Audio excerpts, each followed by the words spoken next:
that the struggle must go on. My people, tonight, I come to you with a heavy heart.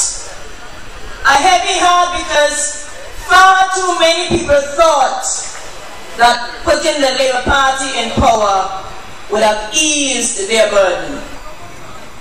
Many people believed that all that was told to them would be coming true. I live in Param, St. Peter's constituency, and we have not seen our representative for how long? Yes. He came there and he ran around from house to house soliciting votes. Yes. And after he had won his seat, nobody can see him. But you know what? He has people out there who will say to you, well, he cannot come around because people are going to beg him. Well, everywhere he goes in Antigua, people beg him. Not Param only, not St. Peter's only. You know why? Because when somebody begs you and you give, they continue to beg. And you continue to give because you know that when you grease the palm, what will happen? He set the stage for that. He has shown the Labour Party how to win the seats. Grease the palms and you win your seat. And once they have done that, it's okay. I want to say to you tonight that what the Labour Party has done to the people of Antigua is nothing new. I am going to read from a booklet chartering a new political alternative for Antigua and Barbuda. And this person is writing concerning the UPP when they went in 2004.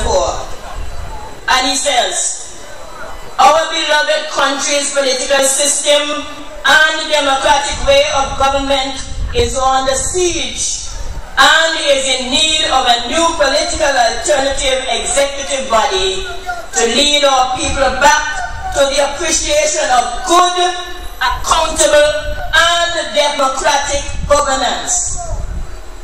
He goes further to say, no longer can we as voters continue to accept that any political party and our representatives have the right to make promises to us when seeking to be elected and then turning their backs on those promises when they form the government.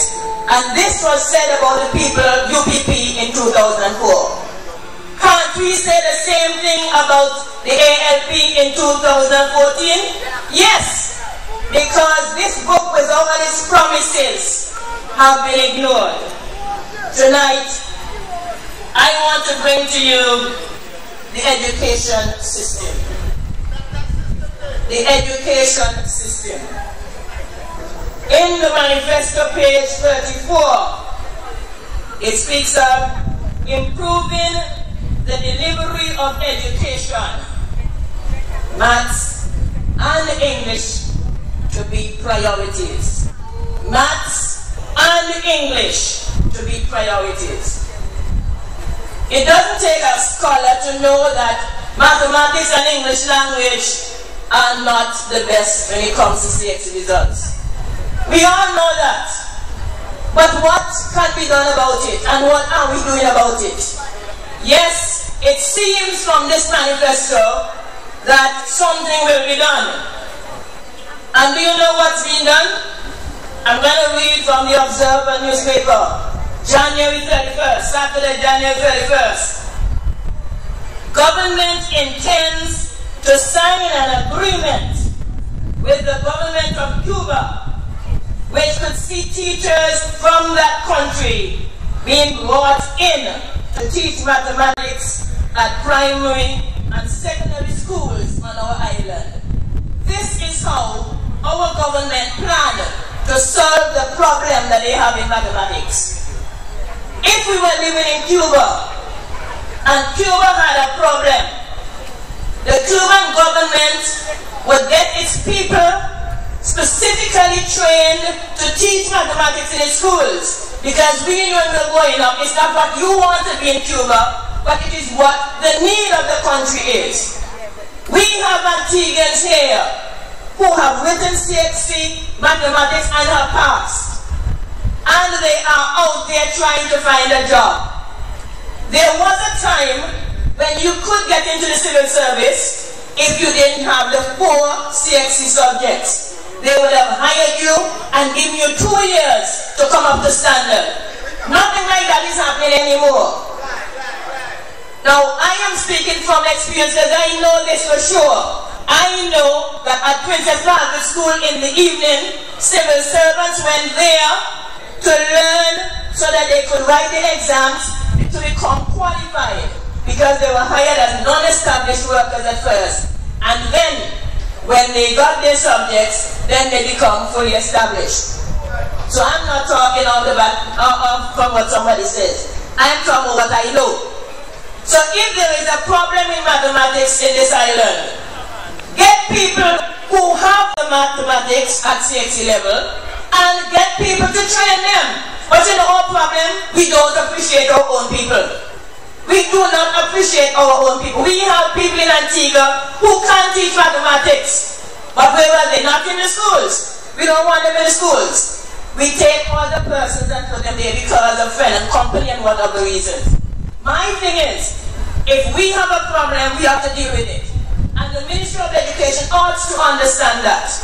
On the UPP, they did something that we all know helped to kill the schools. Because they don't listen. The political parties of our day think that they know all. And that is why our country is sinking and sinking down further and further. Because they do not listen. They never learned from the older folks who would come around and sit and chat with you and get ideas from you. They know it all.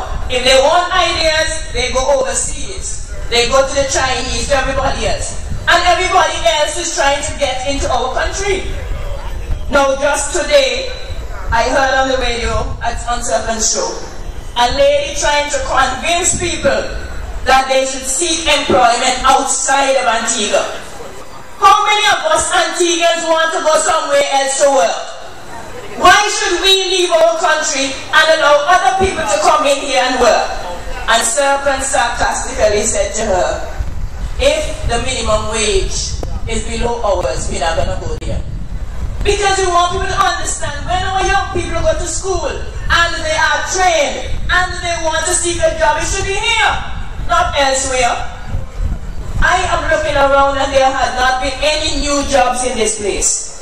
Our young people are tired of seeking. You know what they say?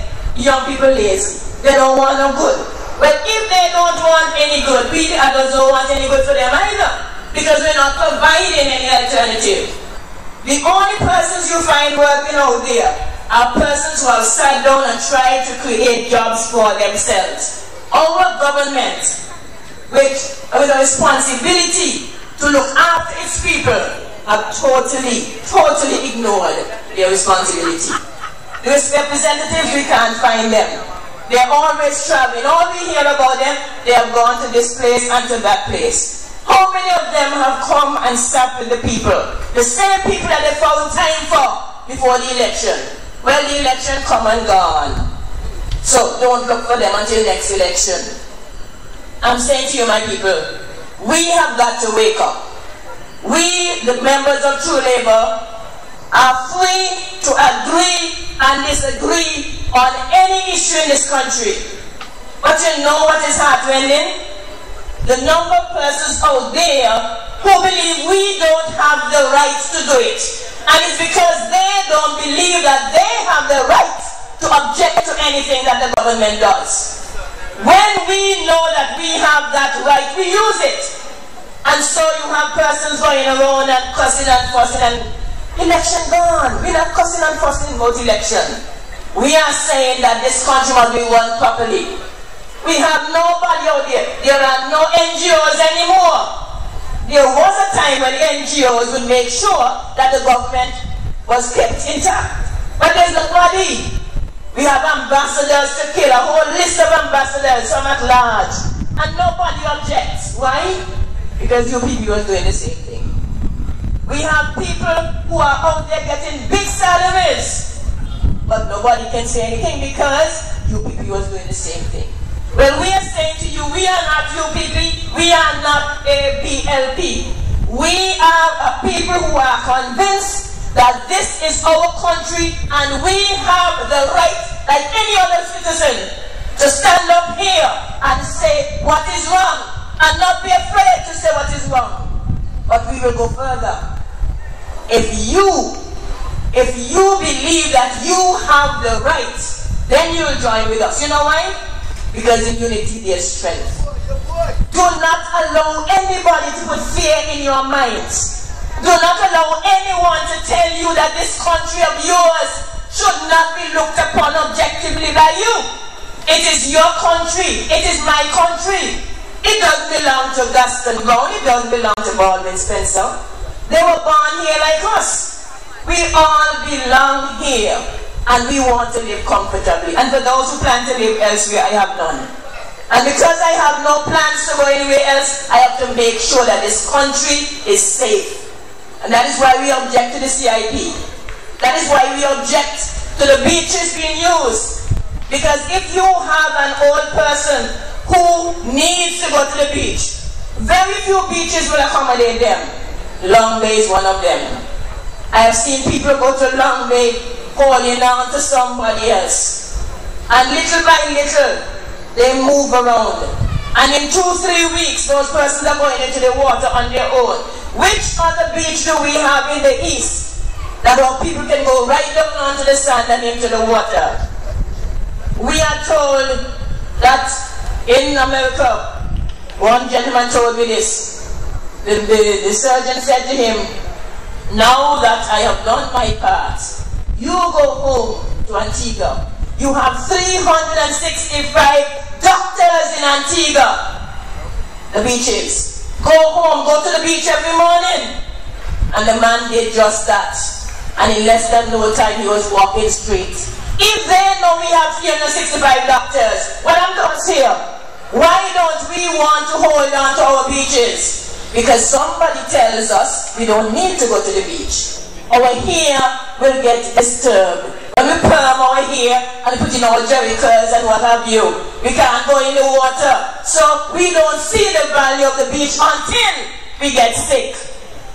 And then we run go, if we can find it then. And for many of them, I say to you, be careful. Because we are not utilizing what is ours, and others out there love it more than us. They will take it from us. One lady said to me when I had the problem in Parliament, said to her, you're not going to build anything on this last remaining beachfront for us. She said, oh, but are they not using it? Are they not using it? So what happened? I said, we start using it by ours, so you're not going to get it. And that is what happens even in your yard. You have a barrel in your yard, somebody pass, you're not using it, so they think they can take it. Well, a barrel you can fight for easily. But when your seafronts have gone, it's harder to fight. I said to you, my people, we have got to let the politicians know we are not satisfied. We have got to let them know that what they are dishing out to us is unfair. And we have got to say to our fellow men and women that Antigua is free for us because we come from here, we born here, our neighbor Stringberry here. And therefore we are not going to allow anybody, pink, white, blue or green, to run us from our country.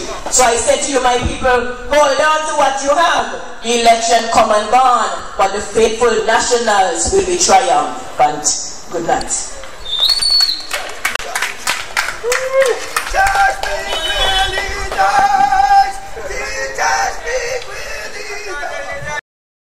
You're not alone. Live, I'll be right there for you. You're not alone. Live, I'll be right there.